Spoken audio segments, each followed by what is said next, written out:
Seja muito bem-vindo ao nosso estudo sobre as profecias. Esse trimestre, que são uns 3 meses, nós vamos estudar. Mas é muita coisa para se aprender. E é pouco tempo. Mas, como as próprias profecias dizem, séculos sobre séculos, enquanto Jesus ainda não vem, nós vamos aproveitar todo o tempo que nós temos para estudar, para aprender. E hoje nós trouxemos 2 convidados. O pastor Gerson. Pastor Gerson, seja muito bem-vindo. Obrigado, Sandra. Um prazer. E nós temos também aqui conosco o Joel. Ele também gostaria de deixar um recado para vocês muito importante, porque quando se fala de profecias, o Joel quer fazer um convite, porque ele entende de profecias. É uma alegria, uma satisfação estar com vocês, com você, Sandra, aqui, nessa nossa jornada aqui sobre a nova lição do 2º trimestre, né, aqui da Escola Sabatina. Eu quero fazer um convite para você que está aí nos ouvindo, você que é da região de São José dos Campos, aqui da região do Bosque, dos Eucaliptos, da região sul.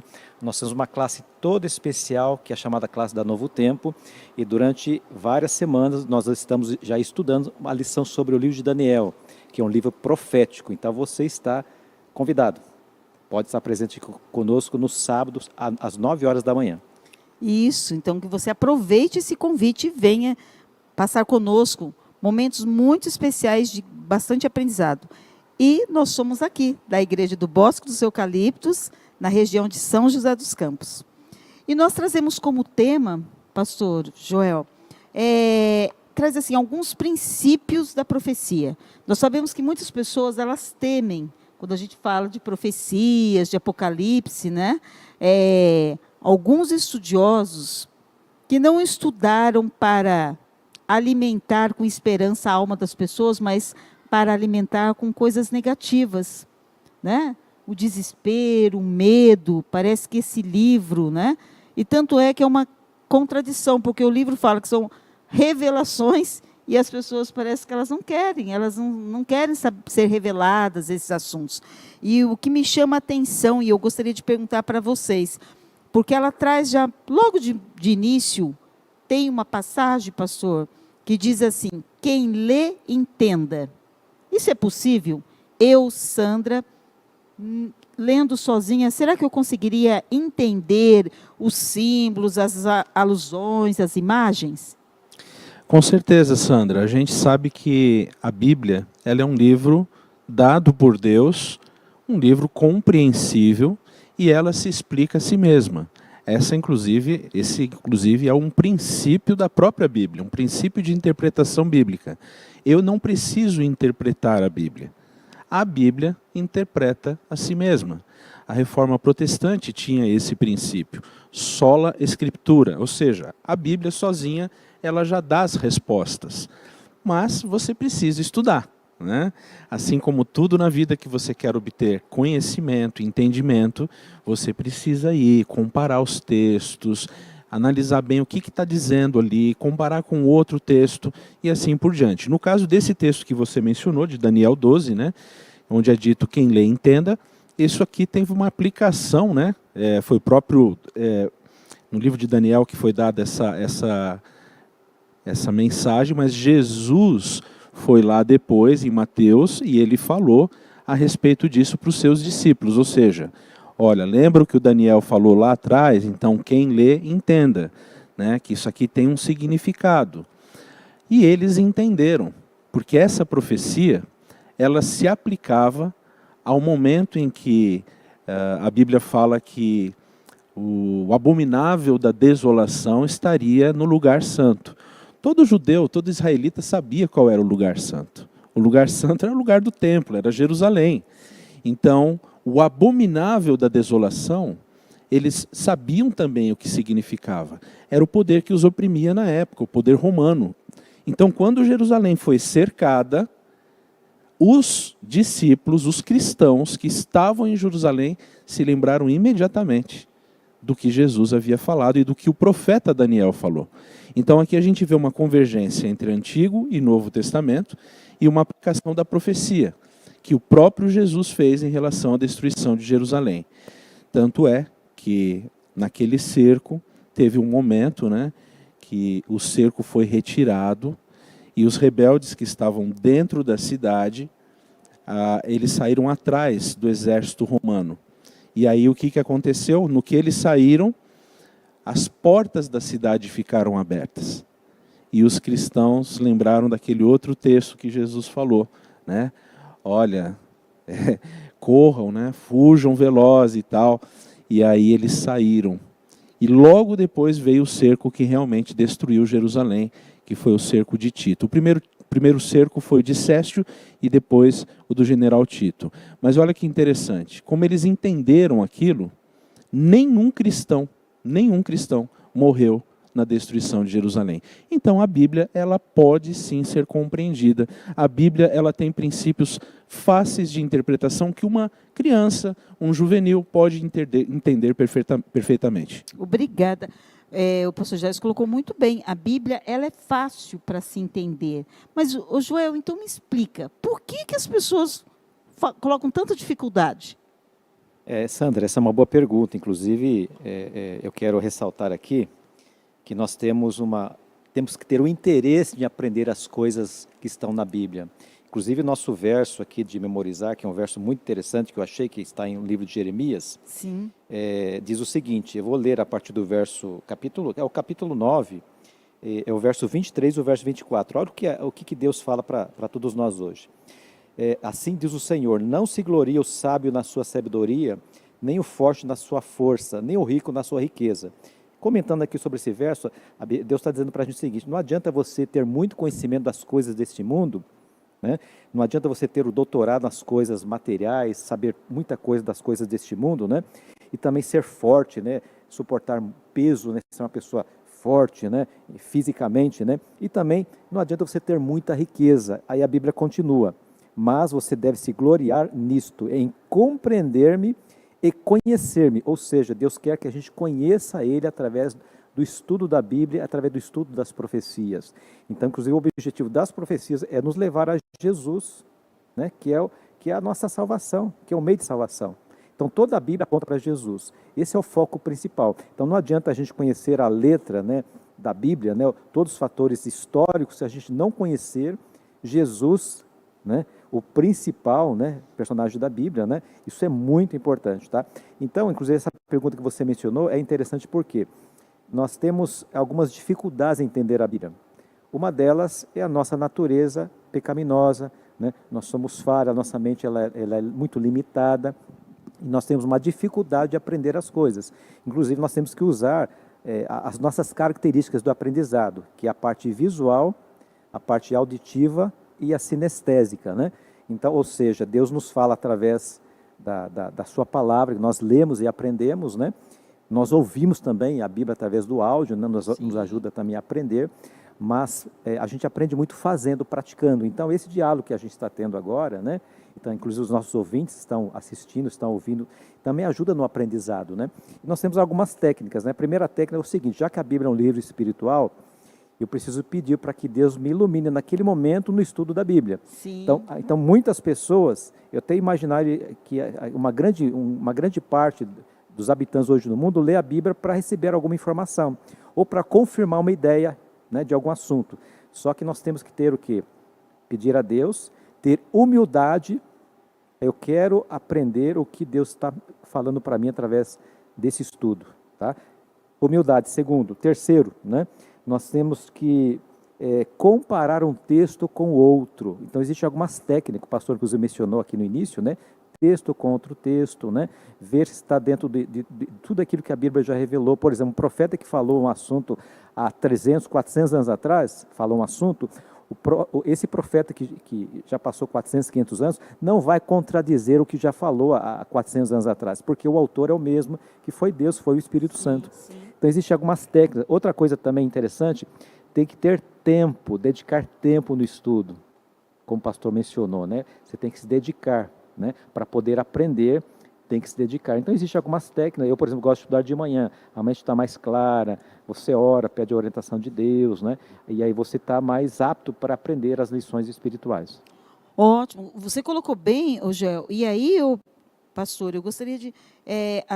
o guia de estudo, ele traz algo dizendo assim, né? Que é um erro a pessoa ficar, então, procurando lacunas né, no estudo da Bíblia, a pessoa é uma atitude errada, pastor, eu ficar procurando lacunas? Eu acredito que sim, porque nosso objetivo ao estudar a Bíblia é procurar ouvir Deus falar com a gente. Porque a Bíblia, ela é a viva voz de Deus falando conosco. Então, se eu sou uma pessoa que realmente quer ouvir a voz de Deus, eu não vou ficar estudando a Bíblia para encontrar problemas nela, né? A Bíblia não tem problemas. A Bíblia é a revelação de Deus. É uma revelação, inclusive, vamos dizer assim, uma revelação especial. Porque a Bíblia diz que, por mais que tenha ali 40 autores, por mais... Autores não, escritores, né? Pessoas diferentes, como o Joel bem colocou, que viveram em épocas diferentes, o autor é o mesmo, né? É o Espírito Santo. Lá em 1 Pedro 2,21, acho que é esse o verso, né, que diz, 2 Pedro 2,21, ou 1 Pedro 2,21, que diz que foram homens santos da parte de Deus que falaram movidos pelo Espírito Santo, que a profecia nunca foi dada por vontade humana. Então, essas pessoas que às vezes olham a Bíblia de um ponto de vista meramente assim, como se você estivesse estudando um livro qualquer, uma coisa, não estão indo à Bíblia como Deus gostaria, porque a Bíblia é uma mensagem, uma carta de amor de Deus para o ser humano. Então nós temos que ir até ela com o desejo de aprender e de ouvir o que Deus tem a nos falar. É interessante, é ouvir o que Deus tem a nos falar. Esse é o objetivo da Bíblia, né? Tanto é, Joel, que Deus fala que o desejo dele é que ele seja conhecido, né? E a gente vê algumas citações, alguns livros, e a gente pode dizer de Salmo 139, ali no versículo de 1 a 6, o que a Bíblia ensina sobre conhecer a Deus em comparação com o quê? Com o nosso conhecimento. Então, fala o que a Bíblia ensina sobre conhecer a Deus em comparação com o nosso. Então, eu quero conhecer a Deus, porque é isso que Deus quer de nós, não é? É isso mesmo. Então, nós temos hoje, revelado através da Bíblia, né? Deus nos diz que a gente pode conhecer a Ele através da natureza. Então, hoje, por exemplo, quem lida no campo, né, quem mexe com plantas, eu tive pouco privilégio que eu nasci em periferia, em cidade, né? Uhum. Mas quando eu era criança a gente plantava algumas coisas, né? Milho, a gente plantava milho, e a gente plantava ali algumas coisinhas, né? Mandioca, né? Então a gente via ali a semente germinar, né? Então a gente aprende quando uma semente ela é lançada na terra, ela morre para surgir uma planta. Ou seja, nós temos a lição ali da morte e depois da ressurreição. Sim. Tá? Então, nós aprendemos muito sobre Deus através da natureza, só que a revelação maior foi quando Jesus veio a este mundo. Então, a revelação maior de Deus foi a pessoa de Jesus, né? Então, Jesus veio revelar o Pai, né? E como nós já passou mais de 2000 anos, né? Nós não conhecemos Jesus pessoalmente, nós temos hoje a revelação maior nossa hoje é a Bíblia, a palavra de Deus, né? Então, nessa revelação que nós temos hoje, que é a palavra de Deus, tanto o Velho quanto o Novo Testamento, a gente pode conhecer a Deus. Então, nós temos um privilégio muito grande, você que está nos ouvindo hoje, né, de estudar esse livro, né, se dedicar, cavar a fundo, né, porque é um privilégio conhecer a Deus, e conhecer profundamente, porque às vezes a gente ouve falar de alguém, eu conheço um médico bom, eu conheço um mecânico bom para levar meu carro, mas será que você conhece profundamente aquele médico para confiar a ele uma cirurgia? Será que você confia realmente naquele mecânico para levar o seu carro? Então, com respeito à salvação, a gente precisa conhecer profundamente a Deus e assim nós vamos desejar a salvação realmente, porque Deus ele é bom, Ele é misericordioso e a gente percebe isso na Bíblia. Só uma correção. Eu fui mencionar o texto bíblico e eu errei aqui. O texto é 2 Pedro, capítulo 1, verso 21, tá? Porque nunca jamais qualquer profecia foi dada por vontade humana, entretanto homens santos falaram da parte de Deus movidos pelo Espírito Santo. Obrigado, pastor. Mas é tão importante o que o Joel falou, que Deus ele se dá a conhecer pela natureza, ele se dá a conhecer pela palavra, né? Ele se dá a conhecer. Então, Deus quer ser conhecido. E isso para nós, porque, e através desse livro sagrado, que como o pastor usou a metáfora da uma carta de amor de Deus para nós, né? Ele tem um objetivo para nós conhecermos, porque ele quer mostrar o seu amor por nós. E só que tem essa carta não é aberta por muitas pessoas. Muitas pessoas não abrem essa carta e aí elas utilizam da própria palavra, pegam um texto, como eu já ouvi alguém dizendo assim, pegam um texto, não vão ao contexto e arrumam um pretexto para dizer que aquilo é errado. E aí eles citam, no caso aí, você de casa está convidado, mais uma vez, a gente está reforçando esse convite, venha assistir, aprender as profecias de Daniel na sala da Novo Tempo, aqui na Igreja do Bosque, a Igreja Adventista aqui no Bosque, em São José dos Campos. Venha aí nos fazer uma visita, você vai aprender, pastor, o que está lá em Daniel 12, Joel. Está dizendo assim, a ordem para selar as palavras, mas Deus não quer que a gente estude? Não quer que a gente aprenda? E como que tem uma ordem para selar as palavras? Então, é interessante que deu essa ordem na época de Daniel, né?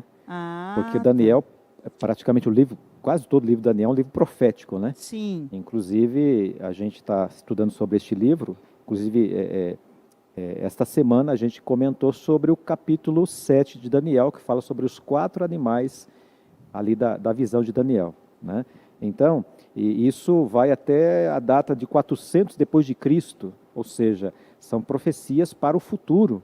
E Daniel participou ali do reinado ali de Nabucodonosor e depois o reinado ali dos Medos e dos Persas. Depois Daniel morreu, mas a profecia ela continuou e estendeu até 400, 500 anos depois de Cristo, né? O cumprimento ali daqueles animais, né? Que representavam ali os reinos que sucederiam, né? E assim por diante, né? Então nós percebemos que o livro de Daniel é um livro que foi fechado durante muitos anos, né? Só que, semelhante ao livro de Daniel, nós temos o livro do Apocalipse, só que já fala que é uma revelação, Sim. revelação de Jesus Cristo, ou Sim. seja, toda a Bíblia hoje a gente tem a oportunidade de estudar e aprender, inclusive o livro de Daniel e o livro do Apocalipse, né? Então, quer aprender sobre profecia, estude juntos o livro de Daniel junto com o livro do Apocalipse. Aí você vai entender, né, com profundidade sobre o que as profecias que vai terminar com a volta de Jesus. Aí, pastor, obrigado, Joel. Realmente colocando aí o livro de Daniel, ele foi selado porque Deus, ele iria revelar, ele não ia deixar o povo sem saber, não é isso? Ele revelou isso em Apocalipse, essa junção que você pega nas profecias de Daniel, juntando as profecias de Apocalipse, Deus ele revela isso, porque ele quer que seu povo saiba. E aí o que eu penso é muito interessante, pastor, o que eu queria que o senhor colocasse, porque olha só, quando a pessoa não estuda, ela não busca, né, ela fica aí usando esse contexto de Daniel, esse texto, né, as ordens para selar as palavras, em referente à morte, né? Diz que os pagãos eles acreditavam no passado que os mortos eles estavam conscientes, né? O guia de estudo ele diz assim, ó, a maioria dos cristãos acreditava na ideia pagã que os mortos eram conscientes e que geralmente incluía um conceito de inferno eterno para os ímpios. Como que um Deus de amor? Porque muitas pessoas, Joel, elas têm essa noção que vão queimar para sempre. E como que tirar essas ideias, pastor? Como tirar essas ideias, Joel? Aquilo o pastor também vai mencionar, só vou colocar um detalhe, né? É o texto fora de contexto. A Bíblia fala sobre o fogo eterno. Só que essa expressão fogo eterno é no sentido de consequências eternas. Tá? Como Sodoma e Gomorra. A Bíblia fala um fogo eterno de Sodoma e Gomorra. Só que Sodoma e Gomorra não está queimando até hoje, né? Então, quando a Bíblia fala de fogo eterno, são consequências eternas. Né? Pensa bem, Deus de amor, a pessoa viveu 70 anos sendo pecador, né? Cometeu vários erros, agora ela vai ficar a eternidade se queimando ali no fogo eterno, né? A eternidade sofrendo, isso é incompatível com o caráter e a justiça de Deus, né? A pastora vai mencionar mais alguma coisa nesse sentido. Pastor. É interessante que quando a Bíblia fala que no livro de Daniel, o anjo, né, que está ali acompanhando Daniel nas visões, ele fala, aqui no verso 9, ele dá a referência do porquê que as palavras foram seladas. Sim. Né? Ele diz assim, olha, ele respondeu, vai Daniel, porque essas palavras estão encerradas e seladas até ao tempo do fim. Então, esse livro, ele foi selado para um tempo, para ser aberto em um tempo. E que tempo é esse? O tempo do fim. Daniel, como nós sabemos, ele não viveu nem perto do tempo do fim. Ele viveu 650 anos aproximadamente antes de Cristo. Uma época que o mundo estava bem diferente. Nabucodonosor era lá o rei de Babilônia, e aí ele teve todo aquele sonho da estátua que mostrou que viriam outros reinos e tal. Então o anjo estava falando que tudo o que estava sendo revelado para ele teria um cumprimento longínquo, né? Já no caso do livro do Apocalipse, João, que recebeu essa visão na ilha de Patmos, né? Ali no finalzinho ali do primeiro século ali, ele sabia, ficou bem claro, que o livro estava aberto. Por quê? Porque as profecias iriam começar já a acontecer naquele tempo, né? E há até alguns pensadores, estudiosos, que acreditam que todas elas aconteceram naquele tempo mesmo. Nós não cremos assim, porque nós cremos, o que a Bíblia nos mostra é que realmente, desde os dias de João, o Apocalipse vem se cumprindo e vai se cumprindo até o fim. Mas como o Apocalipse também pega o tempo do fim, e o livro de Daniel também, então você tem que estudar os dois juntos, porque nós já chegamos no tempo em que esse conhecimento do livro de Daniel seria aberto. E sabe uma curiosidade, Sandra? Sim, pastor. Muitas pessoas falam, ou pensam, né, que esse é uma compreensão unicamente dos adventistas. Não é. Não é. Por exemplo, a profecia mais conhecida aqui, longínqua, do livro de Daniel, Daniel 8,14, né? Até 2.300 tardes e manhãs, e o santuário será purificado, que é uma profecia que aponta para o tempo do fim. O próprio Isaac Newton, que foi um estudioso, um científico, né? Um cientista, ele falou sobre essa profecia e falou exatamente o princípio de ano, conforme foi o movimento millerita ali pregou. Então o que a gente vê é que realmente há uma convergência dos dois, Daniel e Apocalipse. E apesar de algumas pessoas, na época, né, terem essa compreensão da morte, que esse já é um outro assunto, né, a Bíblia também é muito clara em dizer que a morte é um sono, né, que as pessoas estão dormindo, quem já morreu, e não há como eles terem entendimento de nada disso. Mas interessante tudo que o pastor colocou, né, Joel? Eu vou fazer uma pergunta para os dois. Como que vocês sabem tudo isso? Estudando a Bíblia. Estudando, exatamente, né? E eu, por exemplo, desde criança, eu já nasci já indo para a igreja, desde o rol do berço, né? Interessante que eu aprendi corinhos no rol do berço que eu sei até hoje. Olha. Então, por exemplo, a música também é um fator de aprendizado através da palavra de Deus, né? Por exemplo, o povo de Israel, eles decoravam salmos inteiros e cantavam os salmos. Eu, por exemplo, eu sei todos os livros do Novo Testamento decoro através de um corinho, uma musiquinha, né? Então, isso ajuda a gente a gravar as mensagens bíblicas, né? Então você tem que estudar, tem que se dedicar. Tudo na vida, para você ter conhecimento, você tem que se dedicar. Tá? E para conhecer Jesus, para conhecer a pessoa amada de Jesus, você tem que tomar tempo com ele, relacionamento, né? Tomar tempo no estudo da Bíblia, né? Que hoje a revelação maior nossa é a Bíblia, né? Que nós temos nos dias de hoje, né? Então, se a gente não dedicar as primeiras horas do dia, a orientação é essa: as primeiras horas do dia, dedica ao estudo da palavra, e aí você vai ter um dia produtivo no decorrer de todo o dia.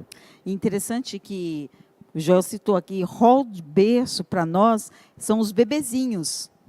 Eles vêm já para a igreja e desde bebezinhos eles vão aprendendo a palavra, com os versos bíblicos, uma linguagem infantil, para que eles possam compreender, mas esse rol do berço citado para o Joel, então ele quis dizer que desde pequenininho, né, Joel, ele vinha para a igreja e ali ele sentava ali bem pequenininho, se contava histórias bíblicas, e vão gravando, porque como ele falou, pastor, até gostaria que o senhor citasse, porque tem um verso que diz assim, bem-aventurado aquele que lê, e o que mais? Apocalipse, né? Lá fala, bem-aventurado aqueles que ouvem as palavras deste livro, né? Não é assim, pastor, Sim. que fala? Então, é importante a gente ler e ouvir também, Sim. não é só... Porque, às vezes, na compreensão, e como o pastor colocou aqui, estudar a Bíblia, pastor, eu gostei muito dessa analogia, dessa metáfora, é montar um quebra-cabeça. Por que, pastor? Estudar a Bíblia é como se fosse montar um quebra-cabeça? Porque a Bíblia, conforme já foi dito, ela foi escrita por diversas pessoas em tempos diferentes. Ela levou, no total, 1.600 anos para ser escrita. Então, a maior parte das pessoas que escreveram a Bíblia não se conheceram, né? Então você tem que analisar a Bíblia considerando o contexto histórico que cada um viveu, considerando a maneira, a cultura da época, considerando muitas coisas para você entender por que algumas coisas estão escritas ali do jeito que estão, né? Então existem princípios hermenêuticos que nós precisamos respeitar no estudo da Bíblia. São princípios que nos ajudam a compreender melhor a Bíblia. Por exemplo, o Joel citou um aqui, que um texto ele precisa ser analisado dentro do seu contexto, né? Existe uma máxima em teologia, que todo mundo conhece, que diz que um texto fora do seu contexto é um pretexto, né, Joel? Sim. Pois é. Então, nós sabemos que se eu quero entender direitinho essa passagem aqui, por exemplo, de Daniel 12, eu preciso analisar todo o contexto, não só do capítulo, mas dos capítulos anteriores, o contexto do livro de Daniel, a época que ele escreveu, por que alguns símbolos, né? E aí eu vou entendendo essas coisas. Então, Joel, pastor, resolve eu pegar a Bíblia e deixar aberto no livro de Salmos na minha casa? É interessante que algumas Isso. pessoas podem usar a Bíblia como um amuleto de sorte, né? Então a Bíblia ela não foi feita para isso, né? Mas Então, não vai ter efeito nenhum. então, exatamente. Então a Bíblia ela tem que ser Não há lida. nada que proíba, né? sim, Você pode, claro, deixar a Bíblia Sim. aberta ali, é legal, todo mundo está vendo, passando, bonito, mas né? é bonito, mostra até um certo respeito, né? A Bíblia está aberta. Qual que é a ideia que está passando para quem chega naquela casa? Que a Bíblia faz parte da vida daquela família. Mas não adianta só deixá-la aberta ali. Você Precisa tem que ir até estudar. ela. Jesus falou em João 5,39, examinai as Escrituras, porque julgais ter nelas a vida eterna e são elas que testificam de mim. Você acredita, Sandra, que eu conheci uma pessoa que ela deixava a Bíblia dentro do carro aberta, ali no painel do carro, né? Aham. Para evitar roubo. A pessoa chegou a esse ponto, Já né? pensou? Daí você Então, falou até de um amuleto, né? Por como isso que eu amuleto de pergunto, sorte, a né? pessoa não vai aprender se deixar a Bíblia só aberta. Exatamente. Não, a Bíblia, para ter a função dela, tem que ser lida, né? Então, inclusive, o Apocalipse, né? Inclusive lá diz que os sábios, né, eles comem, né, o estudo da Bíblia, né, se alimentam e se fortalecem, né? E hoje, para a nossa vida, a vida cristã hoje, ela tem que ser fortalecida através da comunhão com Deus, através do estudo da Bíblia. Oração e estudo da Bíblia, né? E esse Então, isso assunto é fortalece a sério, gente. viu? Esse Exatamente. assunto é muito sério. Agora, Sandra, só um detalhe que você mencionou sobre essa questão de texto fora de contexto, porque como é uma lição introdutória, nós vamos Sim. ter várias semanas para estudar sobre como entender as profecias e entender também as coisas da Bíblia. Sim. Só queria citar um exemplo sobre texto fora de contexto, né? Tem uma história, um episódio interessante, na época dos apóstolos, né? Está no livro de Atos, capítulo 10, é uma visão que Pedro teve sobre os animais imundos. Olha que interessante. Eu já vi algumas pessoas amigas, né, onde eu trabalhava, né, numa indústria, né, que ela citava esse texto aqui para dizer que a gente pode comer de todos os animais, nesta visão de Pedro. Só que se você lê todo o capítulo, você percebe que essa visão, Deus estava dizendo para Pedro, Pedro, olha, você não deve fazer acepção de pessoas que são gentias, que o judeu achava que o gentio era imundo, não podia entrar na casa, não podia conversar com o gentio, não podia visitar, né? Então Deus deu aquela visão para Pedro entender que era com respeito a não fazer acepção de pessoas, que ele precisava conversar com Cornélio, que era um gentio, ele era romano, né? Ele era lá da Itália, né? Romano. Então, e aí Pedro entendeu que era uma visão de Deus. Então não era uma orientação para comer de todos os animais, né? E a gente não pode ficar comendo todos os animais, que existem as leis da saúde que a própria Bíblia determina, né? Que a gente orienta. Então, é um texto que se você isolar ele, não pode comer qualquer animal, mas depois você lê outros versos seguintes, né? Que é uma visão, é uma ilustração, né? Que Deus deu para Pedro, que ele não deveria fazer acepção de pessoas. Então, aí a gente pode entrar, pastor, na questão do literal e simbólico, né? Porque a Bíblia ela tem muito disso. Tem o literal e tem o simbólico. Então, aquele método também corre o risco. Se eu fechar a Bíblia, abrir, Joel, aleatoriamente põe o dedo e Deus está falando comigo. Porque ali tem muito de literal e simbólico, não é? É por isso que eu estava dizendo que esse assunto é seríssimo. Infelizmente, muitas pessoas utilizam-se dessas abordagens, né? Então, é muito comum. a pessoa abrir a Bíblia. Eu até acredito, Sandra, que Deus sim. pode, se a pessoa fizer com sinceridade e abrir a Bíblia pedindo uma direção de Deus e olhar ali, Deus pode Eu já tive encaminhar essa experiência, ela. Sim, pastor. eu acredito nisso. Mas de forma geral, a gente tem que abordar a Bíblia de um jeito diferente, no sentido de que, por exemplo, eu posso provar qualquer coisa na Bíblia, mesmo aquilo que a Bíblia não diz. Por exemplo, eu posso provar para você que Deus não existe na Bíblia. Sabia disso? Não. Pois é. Tem um texto lá no livro de Salmos onde ele diz assim: não há Deus. Se eu ficar só com aquela frasezinha que está ali, não há Deus, o que eu estou provando? Que Deus não existe. Mas eu tenho que ler o que está antes. E o que está antes diz assim: disse o tolo no seu coração, não há Deus. Então, é só um exemplo para que as pessoas possam entender o seguinte: qualquer coisa pode ser provada pela Bíblia, se você não analisar o contexto, se você não levar em consideração o que a Bíblia está dizendo como um todo, né? Um tema como a morte, você precisa estudar todos os capítulos, o que a Bíblia diz lá no começo, lá no fim, para você entender, e assim qualquer outro tema também. Nós estamos indo para os finalmente, aí eu vou pedir para o Joel colocar as suas considerações finais, tá, Joel? E dizer para nós, que o que o pastor colocou é muito sério realmente, né? E aí o Joel até falou assim: nossa, existe mesmo essa passagem. Pastor, Deus não existe. Mas aí tem a passagem do tolo. Ô, Sandra, Joel, suas eu considerações. aprendi, através da Bíblia, né, que a gente tem que ser humilde como uma criança.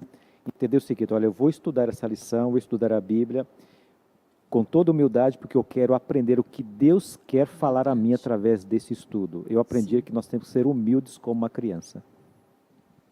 Exato, eu também, na minha experiência, eu aprendi que sempre quando eu vou abrir a Bíblia, eu devo começar com uma oração. Porque eu não estou indo para um livro qualquer, eu estou indo para um livro que é a própria voz de Deus falando comigo. Então eu acredito que ao eu estudar a Bíblia, eu preciso da influência do Espírito Santo sobre a minha mente, para que eu possa entender conforme a vontade de Deus. Obrigado pela presença de vocês hoje, nós agradecemos muito. E você que está em casa, você viu, né? Maravilhoso estudo que nós vamos ter daqui para frente. E olha, o Joel, o nosso pastor aqui, o pastor Gerson, eles sabem dessas coisas porque estudam a palavra. Então nós estamos convidando você para estudar conosco todos os outros temas que nós teremos durante esses 3 meses. Muito obrigado por você escolher estar conosco. Amém. Louvado seja o Senhor nessa manhã, porque você está aqui. Em Salmos 56, verso 3 diz: quando eu estiver com medo, confiarei em ti. Em Deus, cuja palavra eu louvo, em Deus eu confio e não temerei. Que poderá fazer-me o simples mortal? Convido você neste momento a se colocar em pé e vamos adorar ao Senhor e cantar sobre essa confiança que nós temos que ter nele. Se nesta manhã você veio com uma luta para dentro da igreja, o Senhor manda te dizer: confia, porque Ele está do seu lado, amém?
promessas, amém?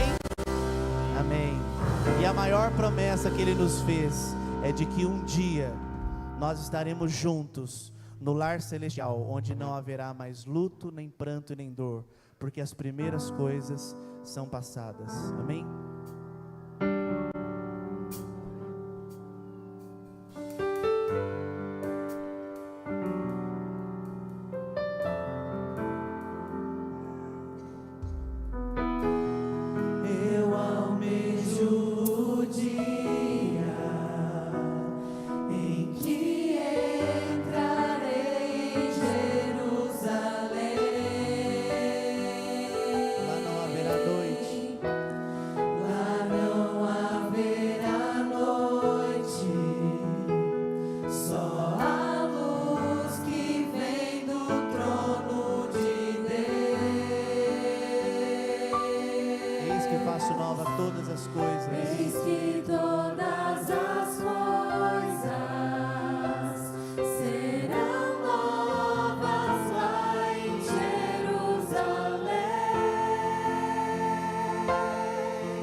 Fez, amém.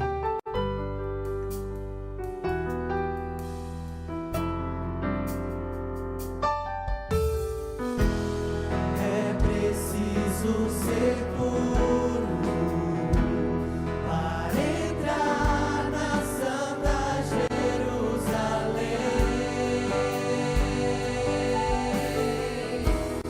ter as vestes lavadas pelo sangue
esperança.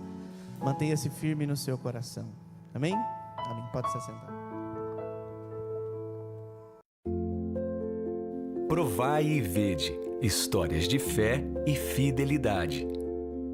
História de hoje, o relógio de Deus.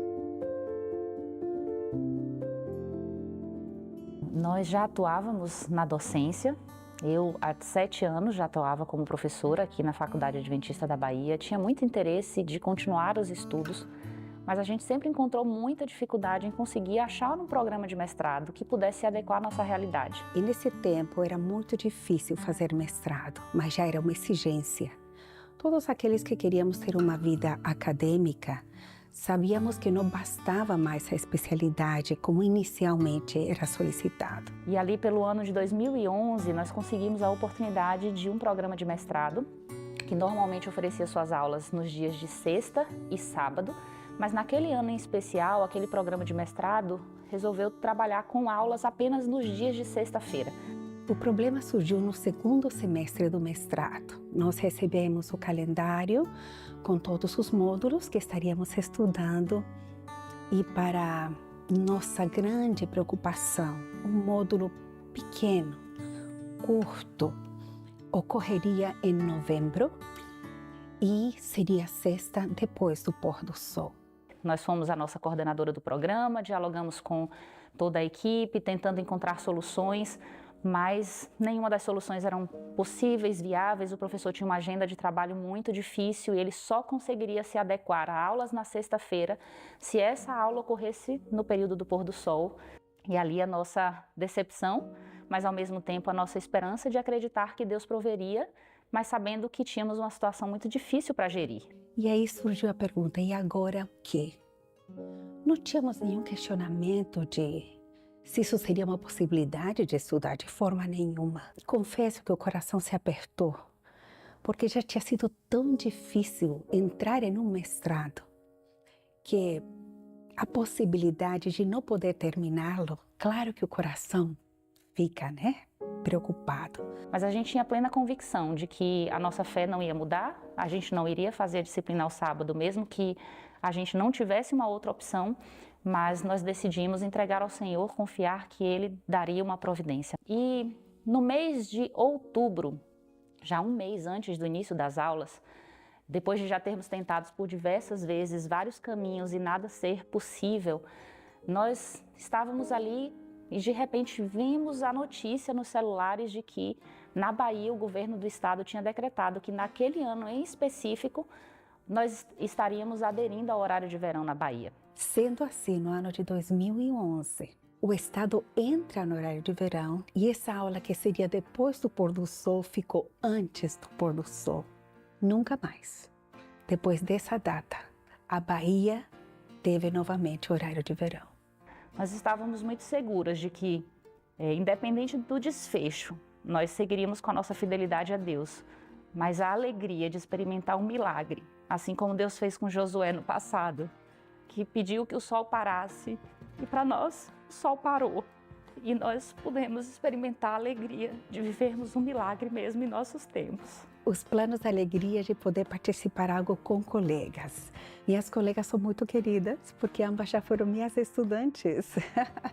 Então eu vi elas crescer, se desenvolver como profissionais e foi um privilégio poder ir juntas a cada sexta-feira, bem cedinho pela manhã, e retornando e fazendo o pôr do sol no carro para retornar para a cachoeira. Tive a grata alegria de terminar o meu programa de mestrado, de ser convidada a continuar com o programa de doutorado, de desenvolver os meus estudos e deixar um lindo legado de que a minha fé ela poderia me levar mais longe, mas jamais comprometer o meu desenvolvimento, porque o Deus que está comigo, Ele permanece, me capacita e me prepara para os novos desafios. Eu sei que muitos jovens, por diversos motivos, precisam estudar em universidades públicas e particulares.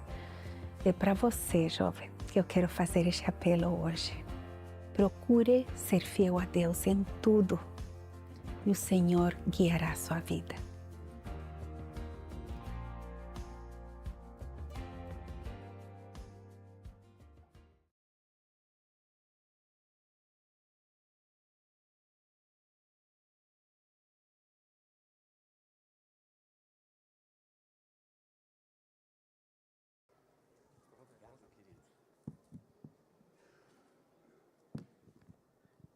Deus é bom o tempo todo, né, irmãos?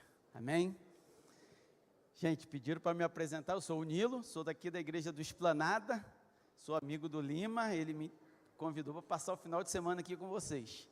Então, preguei ontem, vou pregar hoje, agora, e vou pregar amanhã também. Espero que vocês me suportem, e vocês aí na internet também, que gostem, e que eu possa não falar de mim, mas que o Espírito Santo faça falar através de mim. Sabe, Deus é bom demais. Por que eu falei essa frase aqui e repeti ela? Porque eu amo música a capela, e aí o som falhou. E vocês do Ministério de Louvor são fantásticos. Ontem nós aqui falamos dos talentos, e esse talento da música é um talento, é um dom especial, né, gente? É um dom fantástico que Deus deu para cada um de vocês. Infelizmente, como cantor, eu sou um excelente ouvinte, tá bom? Não vou cantar para vocês, fiquem tranquilos. Gente, estou me sentindo em casa aqui. Achei que eu conhecia pouca gente aqui, James. Ontem eu falei de você e da sua esposa, tá, James? Falei do dom que vocês têm de cantar. Que eu não vou ter o dom de cantar. Eu posso até entrar numa aula de música, posso até conseguir cantar, mas não vai ser igual vocês. Mas que Deus continue abençoando vocês e todo esse ministério da música aqui da igreja. Fantástico, adorei a bateria, que quando eu vim aqui, a bateria era outra bateria, normal, né? Aí não tinha aquela redoma, aí você ouvia o som da bateria aqui e o som da bateria na caixa de som. Aí agora, quando eu ouvi, eu falei, caramba, tá diferente. Ficou excelente, parabéns, é uma igreja abençoada, uma igreja que trabalha, ó, o pessoal da saúde aí, vocês estão de parabéns, adorei o grupo, eu já entrei no grupo e falei, vai começar amanhã. Amanhã eu tenho auditoria, gente, eu não vou poder vir. Mas eu veria, vocês estão de parabéns, ó, é um trabalho missionário. Não sei se, eu moro perto de uma praça, ali no Esplanada, o nome é feio, é um nome popular, tem um nome lá, mas todo mundo conhece como Maconhão, né? Agora é uma praça bonita, não tem esse nome e já não faz mais jus àquele lugar. E eu vejo ali algumas equipes de corrida, de um monte de coisa. E eu já tive vontade de ir ver como é que funcionava para me participar também. Eu tenho certeza que vocês vão ter gente que moram perto, que vão ver vocês lá correndo, fazendo o treino funcional, ver os médicos lá, ver o pessoal, gente que vai procurar vocês e ali vocês vão dar um bom testemunho, através do talento de vocês que a gente pregou ontem. Só para vocês, só para eu não deixar passar também, antes do sermão, ó, o testemunho do Provar e Ver de hoje é fantástico. As duas professoras universitárias, e aí não acabou aqui, né? Já fazendo o mestrado, e o mestrado cai na sexta-feira, na hora do pôr do sol. E aí só para eu preciso terminar, porque o testemunho é demais. E na hora do pôr do sol, isso acredito que seja por volta de agosto ali, elas começam a orar, elas falam que estão decididas que não vão fazer aquele módulo do mestrado, porque cai na hora do pôr do sol, tentaram de tudo, mas o professor não tinha outra agenda, era só aquele horário que o professor tinha. E sabe o que aconteceu, gente? Elas oraram, com certeza pediram oração na igreja. Quando a gente ora e quando a gente coloca o pé na água, o mar se abre, pode ter certeza disso. Sabe o que aconteceu? O governo da Bahia decretou que naquele ano o sol ia parar para eles. Botaram horário de verão lá na Bahia. Aí a aula terminava antes do pôr do sol agora. Olha que fantástico. Nunca mais, em nenhum ano na Bahia, desde 2011, se foi em 2011, nunca mais teve horário de verão na Bahia. Só colocaram horário de verão por causa daquelas duas. Porque não foi o governo da Bahia, foi Deus que botou. Pode ter certeza. Para honrar aquelas duas que colocaram. Olha só, ontem eu li aqui dos talentos, né? Eu não posso deixar de ler aqui para vocês de novo. Olha, Parábola de Jesus, página 175, diz assim: e os que querem ser cobreiros de Deus devem esforçar-se para aperfeiçoar cada órgão do corpo e qualidade da mente. Verdadeira educação é preparo das faculdades físicas, mentais e morais para a execução de todo o dever. É o preparo do corpo, mente e intelecto para o serviço divino. Essa é a educação que perdurará para toda a eternidade, amém? Quando você se dispõe a colocar a sua vida nas mãos de Deus, e fazer a obra dele, não importa se é no seu trabalho. Você pode achar que seu trabalho não tem nada a ver com a obra de Deus. Tem tudo a ver, porque eles estão te vendo. Aqui Deus fala, olha de novo, hein? Verdadeira educação e preparo das faculdades físicas, mentais e morais para a execução de todo o dever. Quando a gente estuda lá para fazer engenharia, medicina, nós estamos melhorando as nossas faculdades intelectuais, mentais, para fazer o trabalho aqui na terra, que vai levar as pessoas para o céu também, através do seu testemunho. Você vai brilhar. Semana passada foi o Dia Mundial dos Jovens, né? E somos luz. Você vai brilhar igual uma luz, porque os seus dons, os seus talentos estão na mão de quem? Nas mãos de quem? Do Senhor. Isso é mordomia. Está vendo? Mordomia se encaixa em tudo. Mordomia é vida. Tá, gente? Mas, agora vamos começar. Ontem eu falei, como eu disse para vocês, eu falei dos talentos, né? Que os talentos a gente precisa desenvolver e é com luta. E hoje eu vou falar dos tesouros. Lá vem o Nilo falando de quê? De dízimo. Não, fiquem tranquilos. Não vou falar de dízimo, mas tenha certeza que o dízimo está incluído, tá? Você vai entender isso. Eu não vou falar mais, tá? Mas tenha certeza, quando fala dos tesouros, fala de tudo. Sabe por que eu não vou falar de dízimo? Porque dízimo é só uma pequena parte. Deus não quer 10% de você. Deus quer 100% de você. Igual os jovens, uns anos atrás, Deus quer 220% de você. Deus quer você tudo. Quer vivamos ou morramos, somos do Senhor. Essa é a verdade. E lá em Gênesis, ontem eu mostrei, quero que vocês abram a Bíblia de vocês em Gênesis capítulo 2, eu mostrei que mordomia, assim como nós estudamos na lição dessa semana, a lei, sobre a lei e a justiça, e lá na minha classe que eu participei lá, eu aprendi que a lei do amor estava muito antes de sermos criados aqui na terra. A lei do amor estava no céu já, não tinha a lei dos 10 mandamentos, mas o amor é que reinava. Essa é a verdade. O amor é a lei. Eu aprendi lá na minha classe hoje. A mordomia também estava lá. Pelo menos aqui, quando Deus criou os céus e a terra, a mordomia estava ali também. E eu vou mostrar para vocês, não tudo, mas só do que eu vou falar, dos tesouros. Gênesis capítulo 2, vou ler no meu celular aqui, que minha versão da Bíblia é bem diferente aqui. Eu trouxe minha Bíblia com a versão diferente hoje, porque o que eu vou usar mesmo é melhor aqui nessa Bíblia. Versículo 10 do capítulo 2 de Gênesis diz assim: e saiu um rio do Éden para regar o jardim, e dali se dividia e se tornava em 4 braços.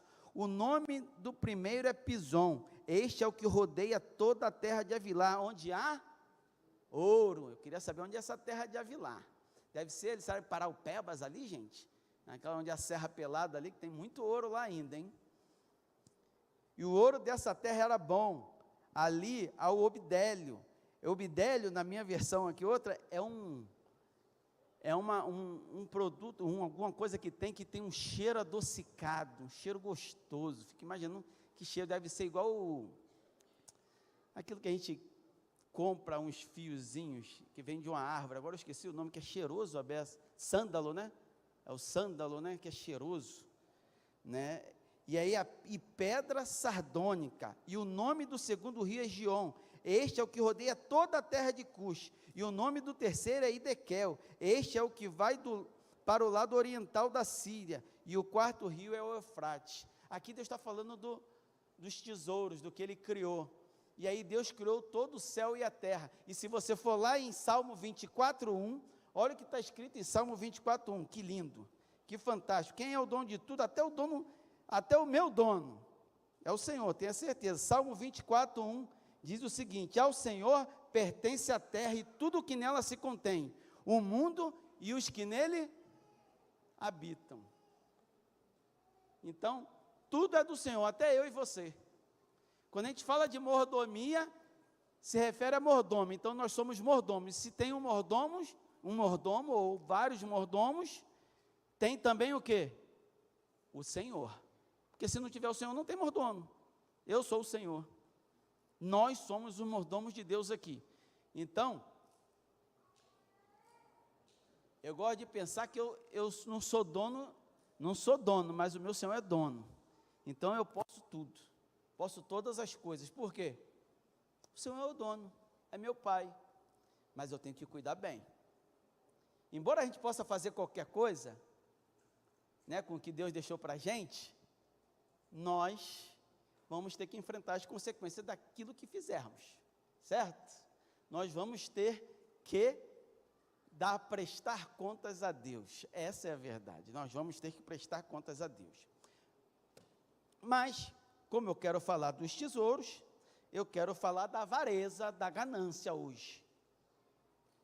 Eu quero falar da parábola que está lá em Lucas 12, podem indo abrir a Bíblia aí, em Lucas 12, Jesus estava no meio do sermão. Vocês imaginaram você pregando aqui na frente e alguém lá atrás começar a levantar a mão, se levantar e perguntar uma coisa que não tem nada a ver com o sermão? Você perde todo o fio da meada, né? Talvez eu me perca aqui no sermão se alguém fizer isso. Aí eu vou ter que ir lá nos meus escritos ali que eu escrevi para voltar. Vai demorar, mas eu volto, né? Mas Jesus não. Jesus é fantástico, né? Ele aproveita e dá uma lição, dá várias lições para a gente. E é isso que a gente vai estudar hoje aqui. As várias lições que Jesus deixou sobre a avareza, sobre ganância, sobre os tesouros dele. Que os nossos talentos também podem ser os nossos deuses. Pode ou não pode? Um cantor se achar melhor. Já viu aquele jogador de futebol lá? Vou falar de futebol porque todo mundo entende um pouquinho de futebol. Todo brasileiro é um pouquinho de técnico, né? Todo brasileiro gosta. Mas aquele jogador que é o fera, às vezes o que ele acha? Ele se acha maior do que o time. No meu time tinha um desses aí ultimamente. Eu sou Flamengo, tá, gente? Por isso sou feliz assim. Brincadeira, gente. Sou feliz porque eu tenho Jesus em mim. Isso aí não dá nada para ninguém. Mas, às vezes existe um cantor que se acha o melhor. Uma pessoa que se acha melhor do que as outras. E Jesus não tem nada disso, graças a Deus, né? Amém? Amém. Jesus trata todos nós iguais. Mas vamos lá? Lucas capítulo 12, versículo 13 em diante. Vou ler primeiro e depois a gente volta em um por um para discutir cada versículo, tá bom? Hoje o Everton, se eu demorar aqui, a culpa é do Everton. Ele falou que posso pregar até a hora que eu quiser, tá, gente? Brincadeira, gente. Mas ele falou que hoje, agora de tarde, eu não preciso me preocupar. De manhã que tem que me preocupar por causa da escola sabatina e do culto, né? Mas ele tranquilo, ele sabe que eu não vou passar muito. Versículo 13 diz assim: no meio da multidão alguém pediu: mestre, ordene a meu irmão que me dê uma porção justa da herança da família. Jesus respondeu: o que faz pensar que eu devo ser juiz ou mediador de vocês? Dirigindo-se ao povo, continuou: tomem cuidado, protejam-se de todo tipo de ganância, ou avareza. Aí na Bíblia de vocês é mais fácil estar avareza aí. A vida não é definida pelas coisas que vocês têm. E aí, na maioria das versões, a vida de um homem não é definida pelo que ele possui. É a mesma coisa, né? E em seguida contou a história. A fazenda de um homem rico produziu uma colheita extraordinária, abundante, fantástica. Mas preocupado, ele falou consigo mesmo: e agora? O que farei? Meu celeiro não é grande o bastante para guardar esta colheita. Então decidiu: já sei o que vou fazer, vou derrubar tudo, vou derrubar meus celeiros e construir outros maiores ainda, guardarei ali toda a minha safra, e então direi a mim mesmo: você fez bem, acumulou o suficiente para se aposentar, agora esqueça as preocupações e aproveite a vida. Ô glória, falta 12 anos, tá? Alguém me perguntou ali se eu já estava jubilado, o pastor perguntou se eu já estava jubilado, eu falei: não, faltam 12 anos para me jubilar. Vamos aposentar, igual ele aqui. Aí, Deus então apareceu a ele e disse: tolo, você vai morrer esta noite, e o seu celeiro grande e abarrotado, para quem ficará? É isso que acontece quando você enche seu celeiro do próprio eu e não de Deus. Vamos lá, vamos voltar para o começo da história.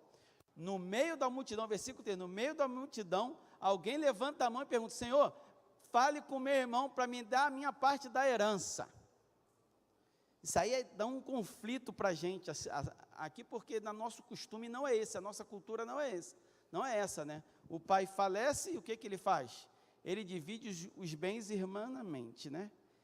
A maioria, vamos dizer assim. Aí você divide uma parte para um pai e já dá o quê? Já dá briga? Já dá briga? Vocês acham que dão briga? Ah, não dá nada, né? Dá muita briga, porque um quer mais do que o outro, essa é a verdade. Imaginem naquele tempo que a herança, a maior parte da herança ia para quem? Para o irmão mais velho. Eu nem estou nessa história, que eu sou temporão lá, 5 anos depois do terceiro, minha terceira minha irmã, e depois 5 anos vem por um descuido do Nilo, né? Eu não estou nem aí na história aí, mas eles discutindo. Imagine essa parte. Mas por que ele pediu para Jesus isso no meio de um sermão? Ellen White diz que ele não estava interessado no sermão de Cristo. Ellen White diz que ele foi lá porque tinha outros interesses. Ele queria que Cristo falasse com o irmão dele. Por quê? Cristo era o mestre, correto? Era o mestre, mas ele não era um mestre como outro qualquer, ele era um mestre. E nas vilas, nas regiões daquela época, os mestres eram como se fossem juízes. E aí eles decidiam, eles julgavam essas partes. Só que Jesus não era esse tipo de mestre. E Ellen White fala que ele estava interessado nos bens materiais dele, na avareza dele. Ele estava preocupado com isso, por isso que Jesus mostra depois, conta a história, conta essa parábola do homem avarento. E aí, Jesus pega aquela história, no meio do sermão disso, e primeira coisa que ele faz, olha, eu não sou esse tipo de juiz. Lá no versículo 14 diz assim, Jesus respondeu, o que faz pensar que eu devo ser juiz ou mediador de vocês? Né, Jesus estava falando para ele assim, ó, eu não sou mediador, eu não sou esse tipo de mestre, eu não vim aqui para isso, eu vim aqui para uma coisa muito mais importante do que julgar coisas temporais. E aí ele vira para o povo, Jesus vira para o povo e no versículo 15 diz assim, dirigindo-se ao povo, né, ele fala com aquele homem e dirige-se ao povo agora, tomem cuidado, versículo 15, protejam-se de todo tipo de ganância ou avareza, vamos parar por aí, daqui a pouco a gente fala da outra frase, tomem cuidado, proteja-se de todo tipo de avareza. Ele podia falar, tome cuidado com a avareza. Não, mas Jesus foi mais específico.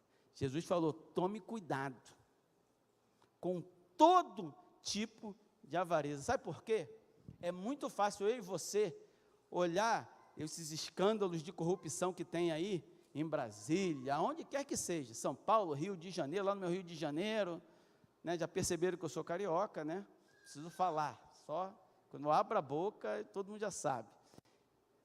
É muito fácil a gente olhar a corrupção e apontar o dedo, mas quando a gente aponta o dedo para os outros, quantos dedos tem apontado para a gente? 3, e um para o céu ainda, culpando a Deus também, está vendo? Sabe por que ele falou todo tipo de avareza? Porque não é só essa avareza grande, corrupção, não, a avareza de você furar a fila, já pensou nisso? Se você furar a fila, está roubando o tempo de outra pessoa? Já pensou você furar no trânsito ali? O trânsito é bom demais, né? Então testa a gente, testa o cristão, não é verdade ou não é? O trânsito testa o cristão, e você vai e corta, o cara entra na frente dele e está roubando um pouquinho do tempo dele também. Ou então, quando você vai comprar alguma coisa numa loja, numa padaria, no mercado, e aí você dá 20 reais, ou dá 10 reais, e te dá um troco, você dá 10 reais e a moça te dá o troco como se você tivesse dado 20 reais para ela. Aí você olha lá fora, você pega e vê, opa, ela me deu o troco errado, mas o problema é dela, ela que fez a coisa errada, não fui eu, o problema é dela. É o problema dela? Quando ela for fechar o caixa, vai faltar dinheiro no caixa dela, e ela vai ter que pagar. Será que a gente está sendo avarento ou não? Será que quando a gente pensa lá nos idosos que já estou chegando lá, toda vez que eu vejo um idoso cortando minha fila, eu penso, um dia eu chego lá, falta só 12 anos para eu chegar lá, um dia eu vou chegar. Quando eu vejo aqui as zonas azuis das pessoas que vivem mais de 100 anos, eu quero fazer aqui, eu estava conversando com o irmão quando estava passando aqui, no outro culto, eu falei, eu chego lá, eu quero, ele, mas você quer ir lá? Eu falei, não, eu quero aqui, eu quero chegar mais de 100 anos aqui, na minha comunidade ali, e aí o Ministério da Saúde está aí para ajudar a gente. Quando você fura a fila de alguém, você está roubando o tempo dela, e o seu tempo, por acaso, vale mais do que o tempo dela? Não, não vale. Vocês entendem que cada motivo de avareza, você quer ver uma avareza? Você mãe, você pai, você casado, chega em casa, tem que ser tudo do seu jeito. Já pensou isso? Minha esposa está aqui, não, está em casa. Está em casa essa hora, porque o culto lá no Esplanada, o primeiro culto já acabou, né? Aí, daqui a pouco meu filho chega aí. Mas ela quer tudo do jeito dela.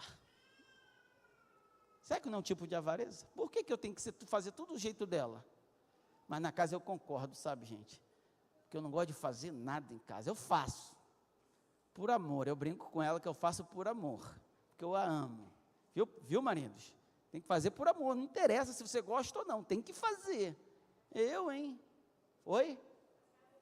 É claro, ele não mora lá também. Não pode lavar uma louça? Não pode passar um pano na casa? Não pode lavar um banheiro? Claro que pode. Mas cuidado, para isso não atrapalhar o seu relacionamento de casal. Às vezes tem marido que é chato. Já viu aquele marido, agora eu vou cutucar o marido também, que tu não pode comer um biscoito no carro? Tem gente aqui assim? Estou vendo você rindo, é ele assim? Não pode comer um biscoito no carro. Eu tinha um amigo assim. Aí um pastor, quando ia viajar com a gente, ele pegava aquele biscoito de vento, que quando você morde, vai tudo, ele fazia questão de levar, para sujar o carro dele todo, porque um amigo nosso era desse jeito. Aí só para sujar o carro dele. Eu falava, eu valo mais do que esse carro, nossa amizade vale mais do que esse carro. Aí eu falei, vale, mas depois vou ter que gastar um dinheiro para lavar. Ele falava, mas é assim. Muitas coisas, a avareza não é só dinheiro não, gente. Tudo tem que ser do meu jeito. Que isso? Não é assim. A gente tem que ser flexível. Se Jesus fosse assim, a gente estava frito, né? A irmã não me perguntou lá na classe, você sente o amor e a justiça de Deus? Aí eu ia falar assim, eu sinto o amor, a justiça, graças a Deus, ele não praticou a justiça dele comigo, senão eu estava morto, irmã. Não é verdade? Mas graças a Deus, claro, Jesus já morreu, então eu escolhi Jesus, e Jesus mostra a mão dele, e o Senhor vai praticar a justiça com ele, comigo um dia, e eu vou para o céu, amém? E você também. E Deus é fantástico. Olha só, no meio de um sermão, que Jesus foi interrompido, ele dá uma lição dessa, mas aí tem mais, olha só, vê se vocês concordam comigo, a última frase do versículo 15, aí Jesus vira e fala, a vida de um homem não é definida pelo que ele possui, na minha Bíblia está assim, a vida não é definida pelas coisas que você tem. Você concorda 100% com isso, no mundo que a gente vive? E aí, concorda? Agora eu vou dizer, quando eu li essa primeira frase, eu falei, não, Senhor, peraí, está errado, eu vivo num mundo diferente do Senhor. Chegar no banco, eu quando era mais novo, desde 14 anos eu trabalho, aí eu era office boy, agora é contínuo, nem sei mais como é que é o nome agora, mensageiro, eu era office boy, aí é no banco Banerj, lá no Rio de Janeiro, no mínimo 2 horas eu ficava na fila, no mínimo, aí depois veio Itaú, Bradesco, aí depois fui trabalhar na associação, quando eu tinha que ir no Bradesco, meu Deus, que coisa terrível, o Bradesco então é lotado, que o Banerj acabou, aí o Bradesco veio, o seu banco, e era lá que eu tinha que ir, só que aí eu vi algumas pessoas subindo uma escadinha, lá no banco que eu ia, subindo uma escadinha, e eles tinham um cartãozinho dourado, aí eles tinham uma conta um pouco mais recheada do que eu, e como que Jesus fala aqui, a vida nesse mundo não é medida pelo que eu tenho. Outra história, de outra coisa. Fui viajar. Pô, só em viajar para mim já é maravilhoso. Eu adoro viajar. O pessoal pergunta como eu viajo, eu falo, eu viajo, se der para viajar de avião eu vou, mas chega lá eu não vou para hotel, eu fico num kitnet, num estúdiozinho, coisa bem pequena, eu quero aproveitar o lugar. Aí fui viajar. A conexão atrasou. E eu estava foi na volta, né? Eu estava muito cansado. E aí eu falei, eu preciso dormir no avião. Aquela cadeira não é boa. Primeiro que já começa por aí, né? As posses você vai na econômica, que nem reclina direito. Você não consegue. Aí tomei 2 Dramin, gente. Aí fez conexão. Sabe o que eu fiz? Eu não estava aguentando, não estava com 2 Dramin, me derrubou. Eu dormi no chão do aeroporto. E aí chamando já, e atrasou, fiquei umas 2 horas, não sei quanto tempo, minha esposa que sabe, que ela ficou acordada, e minha esposa me mexia, vamos Nila, acorda, eu demorei, mas acordei. Mas aí eu descobri, se eu tivesse um cartãozinho lá, Black, Power, agora está até mais fácil, o Nômade, né, aí agora tem uma sala VIP, que aí eu ia dormir numa poltrona, tinha até poltrona, tem umas aí que eu não sei, mas tem uma que o pessoal diz que tem até poltrona de massagem. E aí Jesus vem e fala que eu não vou ser medido pelo que eu tenho. Vocês já viram alguém chegar num restaurante chique com aqueles carrões? Sim, vão humilhar logo com um Porsche, com a Ferrari, com um Jaguar. Vocês já viram alguém chegar? Só em filme, gente. Aí eu vejo, abre a porta para a pessoa, você só falta estender o tapete vermelho. Eu chego com o meu voyagin, ninguém nem me olha. É terrível. Aí vem dizer que não é medido. Só que tem uma coisa. Nesse mundo, a gente pode ter todas as posses do mundo, mas isso não aquece o nosso coração num momento difícil. Sabe, teve uma entrevista com, eu não sei falar o nome, gente, meu inglês é maravilhoso, é Justin Bieber, né? Esse cantor aí famoso aí, os adolescentes amam ele e tal, e ele estava numa época da vida dele que estava se destruindo, droga, promiscuidade, fazendo tudo, e estava se destruindo mesmo. E aí o repórter virou para ele e falou, por que você está fazendo isso com você, se destruindo? Você já chegou lá no topo, você tem tudo que o dinheiro pode comprar, e você não se ama, está se destruindo. Aí ele virou e falou assim, realmente, eu cheguei no topo, tenho dinheiro que eu posso comprar o que eu quiser, e aonde eu quiser, mas o topo é muito vazio. Ele estava tentando preencher o vazio do coração dele. Sabe?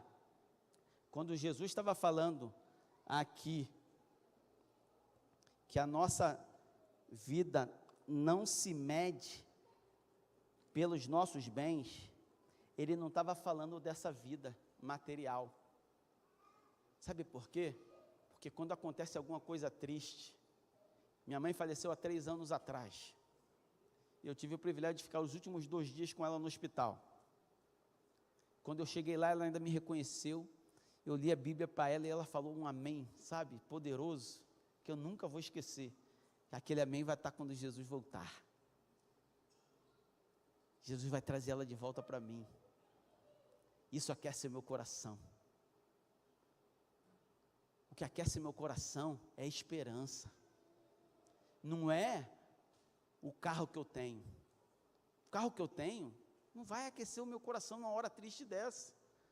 A casa que eu tenho não vai aquecer o meu coração quando eu for no hospital, igual muito acontece com muitos, e o médico me dá um diagnóstico de câncer. Meus bens não vão aquecer. O carro que você tem, a casa que você tem, sua conta bancária não vai aquecer o seu coração, não vai te dar esperança, não vai te dar essa esperança, esse conforto, só Jesus pode dar. E ele estava falando, eu sou esse Deus, eu sou esse mestre, que veio te dar essa esperança. Eu não vou te dar coisas passageiras, eu vou te dar uma vida eterna. Isso aí que você está brigando, esse ouro todo que você está brigando, com seu irmão, com seu próximo, com quem quer que seja, você vai pisar nele lá onde eu vou te levar. Não tem valor nenhum. Tem valor é você estar aqui na frente cantando e seu filho nos seus braços. Cadê meu irmão? Está ali nas suas pernas aqui. Isso tem muito valor, irmão. Isso tem muito valor. Meu filho daqui a pouco está aí para me buscar. Meu motorista particular, eu brinco com ele. Daqui a pouco ele está aí para me buscar. Isso tem valor. Isso tem valor você dar um abraço na sua mãe querida, no seu filho, no seu marido, na sua esposa. Isso tem valor. Valor é você ter paz quando bota a cabeça no travesseiro. Isso tem valor. Isso é vida, e vida que Jesus quer te dar. Mas vamos seguir. Em seguida contou essa história: a fazenda de um homem rico produziu uma colheita extraordinária, abundante. Sabe, é outra coisa que é diferente da nossa cultura. Quando a gente vê alguém rico, a gente fala: onde esse cara está roubando dinheiro?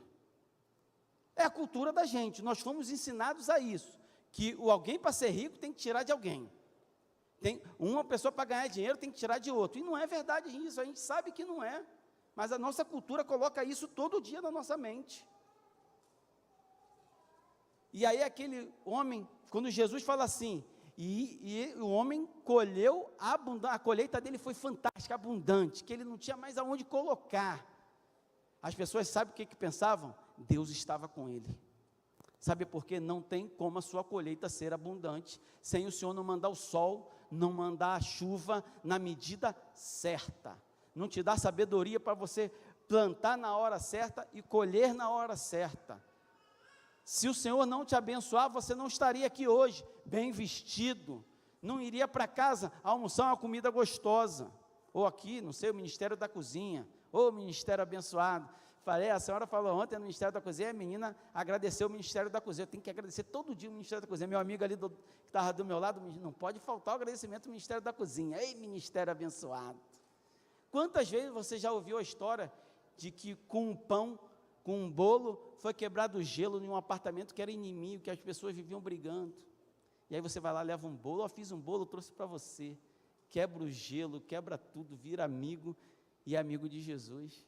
O Ministério da Cozinha é fantástico. É usando os seus talentos para tudo. Sabe? Deus é extraordinário. E você só está aqui hoje porque Deus te abençoa ricamente. Eu não sei. Ontem a gente estava falando dos talentos. Um recebeu 5 talentos, um recebeu 2 e o outro recebeu um só. Que recebeu um ficou com, não sei, com medo, com raiva que só tinha um, enterrou e não fez nada, né? Na nossa vida é assim, não importa quanto você tem, quanto talento, quantos bens, o que Deus tem te dado, o que importa é o que você vai fazer com ele. E aí o homem pergunta: o que farei? O que farei? O que você está fazendo? Não importa o carro que você tem, Deus não está nem um pouco se importando com o carro que você tem, com a casa que você tem, com o dinheiro que você tem, não está nem um pouco. Sabe com o que Deus está se importando? O que você está fazendo, quem você está carregando no carro, quem você está dando carona, quem você está buscando. Eu fui numa igreja uma vez que comprou uma Kombi, lá no Rio, eles compraram uma Kombi, aí a associação não queria deixar eles comprarem a Kombi, aí eu falo, não, aí o pastor foi lá e falou, não, pode comprar, eles têm um ministério lá. Sabe o que eles faziam? Aquelas pessoas, aqueles senhores de idade, pessoas doentes, eles iam buscar em casa, na Kombi. Olha que ministério bonito. Olha que ministério bonito. Eles compraram. Eu não conheço outra igreja que tem uma Kombi. De repente pode ter, aqui em São Paulo é mais chique, né, cara? Aí você pode ter uma van, né, para fazer um ministério bonito desse. Né? E você vai colocar seus talentos aonde Deus está pedindo. E mordomia é isso, você cuidar da sua vida, tudo, não é 10%, é 100%, de um jeito que abençoe as outras pessoas e honre o nome de Deus. Perdão, primeiro, honre o nome de Deus e abençoe o seu semelhante, amém? Deus está preocupado com o que eu estou fazendo com o que eu tenho. Deus está preocupado com o que cada um de nós está fazendo com o que tem. Eu já falei, falei no primeiro culto, agora eu vou falar. O pessoal da música, sabe que o pessoal da música é muito assediado pelo inimigo? Porque a música toca o nosso coração. A música toca de um jeito que parece que abre o nosso coração para receber a mensagem do Senhor. E você vê o pessoal da música, eu tinha uns amigos lá no Rio que cantavam num grupo, que era um quinteto, e eles saíam no sábado 6 da manhã, voltavam 11 da noite, 10 da noite, meia-noite, depende de onde eles iam cantar. E o pessoal da música é assim, o James já me contou como ele conheceu a esposa, né, James? Foi assim, né? Deus abençoa. Multiplicou o dom, né, irmã? Aí, multiplicou por 2, daqui a pouco os filhos estão cantando aí também. O filho está cantando aí também. É assim que funciona. Deus vai multiplicando. Ontem, estava falando dos talentos, e a Ellen White fala no livro para de talento usado é talento multiplicado. E o que você está fazendo com o que Deus te dá, sabe? E aí ele pensa, meu celeiro não é grande o bastante para guardar esta colheita, então decidiu, já sei o que vou fazer, vou mandar derrubar meus celeiros, construir outros novos celeiros, guardarei ali toda a minha comida, toda a minha safra, e então direi a mim mesmo, você fez bem, acumulou os seus bens suficiente para se aposentar, agora esqueça as preocupações e aproveite a vida. E aí Deus vem, você é um tolo, que amanhã você morrerá. Gente, vocês já pararam o que significa isso? Você é um tolo, se eu não me engano, é a única pessoa que Deus chama de tolo na Bíblia. Procura, eu não achei ainda. Hoje você morrerá, e para quem ficará tudo que você tem lutado? Já viu? A gente vê muitas essas histórias e não coloca na nossa vida. Você já parou? Quanto tempo para pensar, quanto tempo você trabalha, corre atrás?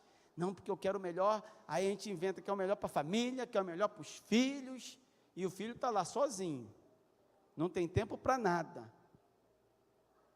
Você não tem tempo para os filhos, não tem tempo para a esposa, ou não tem tempo para o marido, e aí deixa tudo passar, e quando o tempo passa,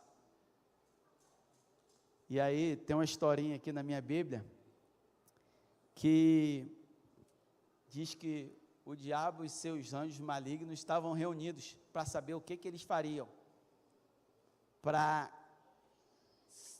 destruir mais o povo ainda. E aí o primeiro diz, eu vou dizer aos homens que Deus não existe. E aí o diabo fala, isso não vai funcionar, porque no fundo do coração eles sabem que Deus existe. E aí o outro vem e diz, eu vou dizer a eles que o inferno não existe. Aí Satanás de novo, não, é pior ainda, pois a vida que eles vivem já experimentam o remorso, a tristeza do inferno. Aí então, o terceiro diz, vou dizer aos homens que não há pressa, que está tudo certo, vai tudo bem, Jesus não vai voltar nem tão cedo. E aí Satanás, diga-lhe isso, e vai arruinar milhões deles. Está tudo tranquilo, não tem problema nenhum, Jesus vai demorar ainda 100 anos, então não vai vir na sua geração, então você não precisa cuidar dos seus dons, dos seus talentos, dos seus tesouros, do seu tempo, do seu corpo, vai dar tempo, daqui a 10 anos você começa a se preocupar, você é novo ainda, você não precisa se preocupar com a tua saúde, você está cheio de saúde aí ainda,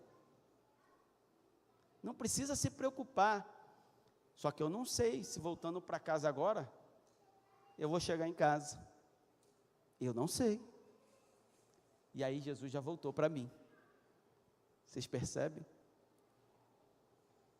Que tudo o que vai passar aqui na terra, tudo que Deus nos dá, tudo que a gente tem em nossas mãos, é passageiro, e Deus quer te dar uma vida muito melhor, assim como aquelas duas professoras que estavam estudando mestrado,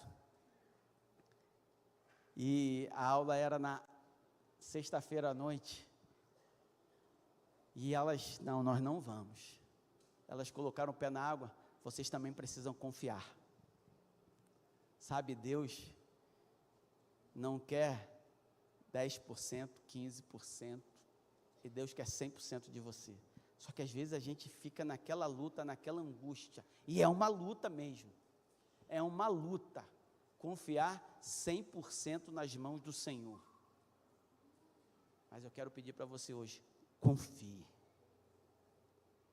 você colocando nas mãos do Senhor, Deus nunca vai te decepcionar, nunca, Ele não decepciona a gente. Eu quero chamar, enquanto eles estão, eu vou falando que eles estão vindo, vamos? Eu pedi o pessoal do louvor para cantar a música Confie de novo. A igreja cantou lindamente. Eu quero convocar que vocês confiem nesse Deus. Coloquem 100% do coração de vocês nas mãos desse Deus, porque Ele tem coisa melhor para você. Ellen White, no livro Parábolas de Jesus, diz que às vezes nós colocamos alvos pequenos na nossa vida, nós temos que colocar alvos maiores e nos dedicarmos os nossos dons e talentos, igual o pessoal da música aqui, nas mãos do Senhor, e Ele vai multiplicar, vai fortalecer e vai te dar bênçãos ainda maiores. Eu sei os planos que tenho para você. Então, confie no Senhor. Vamos nos levantar, vamos cantar?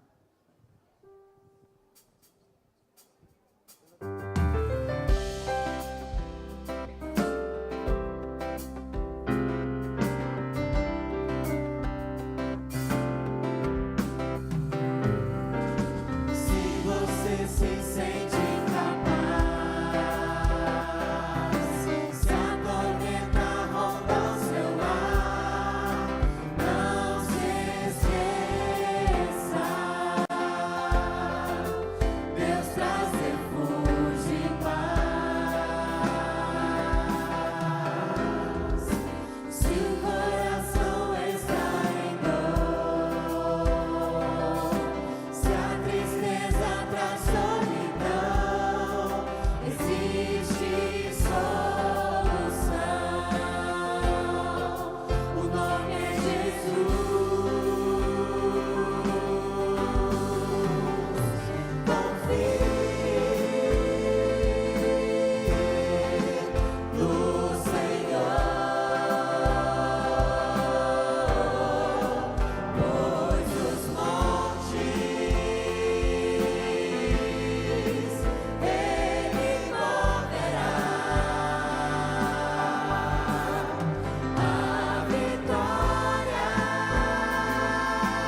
parafrasear aqui, Ellen White disse em Parábolas de Jesus 182.3: talento usado, tesouro multiplicado.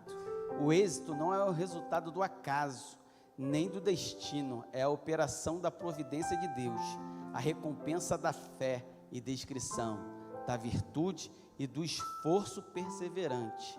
O Senhor deseja que utilizamos tudo o que temos, e assim fizermos, teremos maiores para empregar. Não nos concede de maneira sobrenatural as qualidades que carecemos, mas ao utilizarmos o que temos, trabalhará conosco, tonificando e fortalecendo cada faculdade do nosso corpo. Por todo sacrifício sincero e cordial no serviço do Mestre, nossas faculdades aumentarão, acariciando as sugestões do Espírito, e a elas obedecendo, nosso coração se dilatará para receber mais e mais do seu poder, e para fazer maior e melhor a sua obra. Energias adormecidas são despertadas e faculdades paralisadas recebem nova vida, amém? Você quer receber um novo coração? Se entregue a esse Deus maravilhoso. Vamos orar? Querido e bom Deus, obrigado, porque o Senhor é maravilhoso. O Senhor nos conduziu até aqui, Senhor, nos protegeu, cuidou de nós, porque o Senhor tem certeza do potencial que nós temos, mas sem o Senhor não podemos nada. Toma, Senhor, o nosso coração e fica com Ele, Senhor, para que possamos ter o contato contigo e caminhando, destilar esse amor e esse poder, que as pessoas possam ver em nós uma luz, a luz do Senhor Jesus. Abençoa-nos, te pedimos em nome de Jesus. Amém, Senhor. Amém. Senhor, em mim habitar, pois quero ser templo